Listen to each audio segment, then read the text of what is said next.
ನಮಸ್ಕಾರ ಶಿಕ್ಷಕರೇ. ಈಗ ನಾನು ನಿಮ್ಮ ಮೊಬೈಲ್ನಲ್ಲಿ ಶಿಕ್ಷಕ ಮಿತ್ರ ಆ್ಯಪ್ ಯಾವ ರೀತಿ ಡೌನ್ಲೋಡ್ ಮಾಡೋದು ತೋರಿಸ್ಕೊಡ್ತೀನಿ. ನೀವು ಪ್ಲೇಸ್ಟೋರ್ಗೆ ಹೋಗಿ ಶಿಕ್ಷಕ ಮಿತ್ರ ಆ್ಯಪನ್ನು ಇನ್ಸ್ಟಾಲ್ ಮಾಡೋಕ್ಕೆ ಕೊಟ್ಟರೆ ಅದು ಇನ್ಸ್ಟಾಲ್ ಆಗುತ್ತೆ. ಅದು 5.37 MB ಅಂದರೆ ಭಾಳ ಕಡಿಮೆ MB ತಗೊಳುತ್ತೆ. ಕಡಿಮೆ ಇಂಟರ್ನೆಟ್ಟಲ್ಲಿ ಅದು ಡೌನ್ಲೋಡ್ ಆಗುತ್ತೆ. ಎಲ್ಲ ಶಿಕ್ಷಕರು ಶಿಕ್ಷಕರ ಮಿತ್ರ ಆ್ಯಪನ್ನು ಡೌನ್ಲೋಡ್ ಮಾಡ್ಕೊಳ್ಬೇಕು. ಮುಂದೆ ಹೋಗಿ ಈ ಆ್ಯಪು ಎಷ್ಟು ಉಪಯೋಗ ಆಗುತ್ತೆ ಗೊತ್ತಿಲ್ಲ. ಈಗ ವರ್ಗಾವಣೆಗೂ ಕೂಡ ಈ ಒಂದು ಆ್ಯಪು ಭಾಳ ಉಪಯುಕ್ತ ಅಂತಂದೇಳಿ ಕೇಳಿದ್ವಿ. ಈಗ ಶಿಕ್ಷಕ ಮಿತ್ರ ಆ್ಯಪು ಲಾಂಚ್ ಮಾಡಿ ಭಾಳ ದಿವಸ ಆಯ್ತು. ಓಪನ್ ಮಾಡೋಣ. ಇದು ಓಪನ್ ಆಗ್ತಾ ಇಲ್ಲ. ಅದು ಆ್ಯಪ್ ಐಕಾನ್ಗೆ ಹೋಗ್ತೀನಿ. ಆ್ಯಪ್ ಐಕಾನ್ ಇಲ್ಲಿದೆ ನೋಡಿ, ಶಿಕ್ಷಕ ಮಿತ್ರ ವೈಟ್. ಇದು ಈ ರೀತಿ ಓಪನ್ ಆಗಿದೆ ನೋಡಿ, ಶಿಕ್ಷಕ ಮಿತ್ರ ಅಂತ ಅಂದೇಳಿ. ಇದ್ರ ಮೇಲೆ ಲೋಗೋ ಇದೆ ಕರ್ನಾಟಕ ಗೌರ್ಮೆಂಟಿಂದು. ಈಗ ಅಲೋ ಅಂತ ಕೇಳ್ತಾ ಇದ್ದಾನೆ. ಪ್ರತಿಯೊಂದಕ್ಕೂ ಅಲೋ ಕೊಟ್ಕೊಳ್ತಾ ಹೋಗಿ. ಫೋನ್ ಕಾಲ್ಸ್ಗೆ ಅಲೋ, ಆಮೇಲೆ ಡಿವೈಸ್ ಲೊಕೇಶನ್ಗೆ ಅಲೋ ಕೊಡ್ರಿ, ಆಮೇಲೆ pictures and record video hello ಕೊಡ್ರಿ, ಆಮೇಲೆ ಮೀಡಿಯಾ ಫೈಲ್ಸ್ ಇವಕ್ಕೆಲ್ಲ ಅಲೋ ಕೊಡ್ರಿ. ಏನು ತೊಂದರೆ ಇಲ್ಲ, ಇದು ಗೌರ್ಮೆಂಟಿಂದ ಆ್ಯಪು. ಈಗ KGD ನಂಬರ್ ಹಾಕಬೇಕು. KGD ನಂಬರು ಈಗ ನಂದು ಹಾಕ್ತಾಯಿದ್ದೀನಿ. ದಯವಿಟ್ಟು ದುರುಪಯೋಗ ಪಡಿಸ್ಕೋಬಾರ್ದು. ಈ ಒಂದು ಹಾಕ್ತಿಟ್ಟಿಗೆ ಸಬ್ಮಿಟ್ ರಿಜಿಸ್ಟರ್ ಕೊಟ್ಟಿಟ್ಟಿಗೆ OTP ಕಳಿಸುತ್ತೆ. OTPಯನ್ನು ಅದಾಗೆ ಅದೇ ಅದು ರೀಡ್ ಮಾಡುತ್ತೆ. ಕಾಯಬೇಕು. ಅದಾಗೆ ಅದೇ ರೀಡ್ ಮಾಡಿ ಈಗ ಓಪನ್ ಆಗಿದೆ ನೋಡ್ರಿ. ಈಗ ಪಾಸ್ವರ್ಡ್ ಕೇಳ್ತಾ ಇದೆ. ಈಗ ನಾನು ಆ ಒಂದು BO ಆಫೀಸ್ನಲ್ಲಿ ಒಂದು ಪಾಸ್ವರ್ಡ್ ನಾವೇ ಇಟ್ಕೊಂಡಿದ್ವಿ. ಆ ಪಾಸ್ವರ್ಡನ್ನು ಇಲ್ಲಿ ಹಾಕ್ತಿದ್ದೀನಿ. ನನ್ನ ಪಾಸ್ವರ್ಡು ನಿಮ್ಮದೇ ಆಗಿರ್ತಕ್ಕಂಥ ಒಂದು ಪಾಸ್ವರ್ಡ್ ಇರ್ತದೆ ನಿಮ್ಮದು ಟೀಚರ್ಸ್ ಡಾಟಾ ಓಪನ್ ಮಾಡೋಕ್ಕೆ.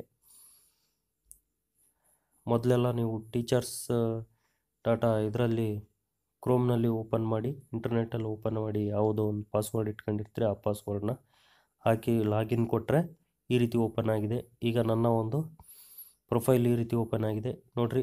ಮೊಹಮ್ಮದ್ ಜಾಫರ್, KGD ನಂಬರ್ ಬಂದಿದೆ. ಪ್ರೆಸೆಂಟ್ ಪೋಸ್ಟ್ ಅಂತಾನೆ ಪ್ರಾಥಮಿಕ ಶಾಲಾ ಶಿಕ್ಷಕರು, ಕ್ಯಾಡ್ರೆ ಪ್ರಾಥಮಿಕ ಶಾಲಾ ಶಿಕ್ಷಕರು PST. ಟೋಟಲ್ ಅಪ್ಲಿಕೇಶನ್ 0 ಅಂತಾನೆ. ಇಲ್ಲಿ KGD ನಂಬರ್ ಅಂತ ಇದೆ. ನೀಲಿ ಬಣ್ಣದಲ್ಲಿ ಕಾಣ್ತಾ ಇರ್ತಕ್ಕಂಥ ಇದನ್ನು ನಂಬರ್ಸ್ನ ಒತ್ತಿದರೆ ಈ ರೀತಿ ಇದು ಓಪನ್ ಆಗುತ್ತೆ. KGD ನಂಬರ್ ನೋಡ್ರಿ. ಪರ್ಸ್ನಲ್ ಡೀಟೇಲ್ಸ್ ಒತ್ತಿದರೆ ಈ ರೀತಿ ಬಂದಿದೆ. KGD number, name, date of birth, place of birth, gender, father's name, mother's name, physically handicapped, caste. ಇದರಲ್ಲಿ ಯಾವ್ಯಾವ ತುಂಬಿಲ್ಲ ಅದನ್ನ ನೀವು ಹೋಗಿ BO ಆಫೀಸ್ನಾಗ ಹೋಗಿ ನೀವು ಅದನ್ನು ಅಪ್ಡೇಟ್ ಮಾಡಿಸ್ಕೋಬೋದು. Native district, native taluk, marital status, date of joining, name of the spouse, whether spouse is employed, office address of the spouse, hometown, residential address. ಈ ರೀತಿ ಪರ್ಸ್ನಲ್ ಡೀಟೇಲ್ಸ್ ಇವು.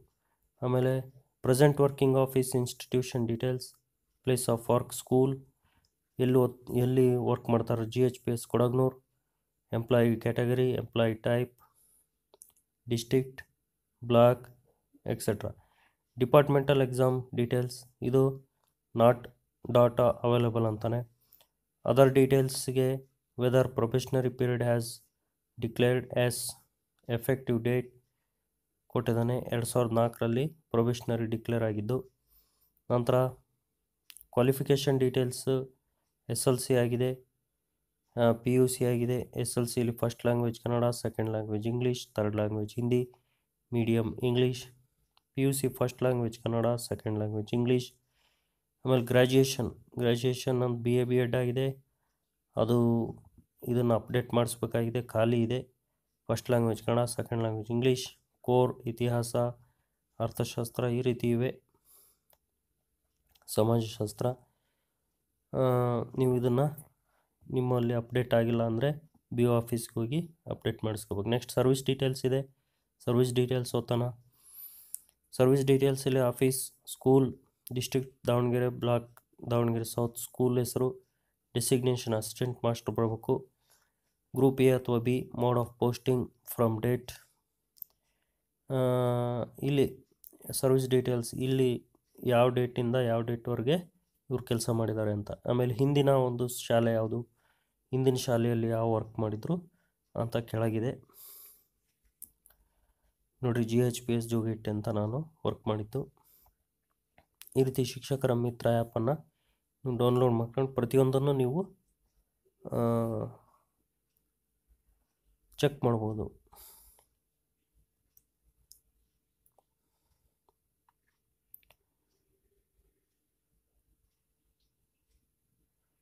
ಇದು ಸರ್ವಿಸ್ ಡೀಟೇಲ್ಸ್ ಆಯಿತು. ಈಗ ಬ್ಯಾಕ್ ಹೋಗೋಣ. ಇದು ಮುಖ್ಯ ಹೋಮ್ ಪೇಜ್. ಇದರಲ್ಲಿ ಲೀವ್ ಅಂತ ಇದೆ, ಅಂದರೆ ರಜೆಗೆ ಅಪ್ಲಿಕೇಶನ್ ಹಾಕೋದು. ಮುಂದೆ ಟೈಪ್ ಆಫ್ ಲೀವ್ ಅಂತ ಇದೆ, from date to date, number of days, reason type, upload document. ಈ ರೀತಿ ರಜೆ ಹಾಕೋಕ್ಕೂ ನಾವು ಅರ್ಜಿ ಹಾಕ್ತೀವಲ್ಲ, ಅರ್ಜಿ ಬರೆದಿಡ್ತೀವಲ್ಲ, ಅದನ್ನು ಇದರಲ್ಲೇ ಅಪ್ಲೈ ಮಾಡೋ ಬರುತ್ತೆ. Next first pay certificate. ಈ ರೀತಿ ಸಾಕಷ್ಟು ಇದ್ದಾವೆ.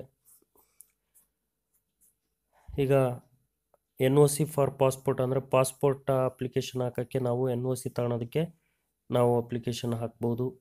ಆಮೇಲೆ ಫಸ್ಟ್ ಪೇ ಸರ್ಟಿಫಿಕೇಟ್ ಅಂತ ಇದೆ, ಅದು ಓಪನ್ ಆಗ್ತಾ ಇಲ್ಲ. ಆಮೇಲೆ ಚಾರ್ಜ್ ಅಲೋಯೆನ್ಸ್ ಅಂತ ಇದೆ, ಚಾರ್ಜ್ ಅಲೋಯೆನ್ಸ್ ನಾವು ಓಪನ್ ಮಾಡೋಣ.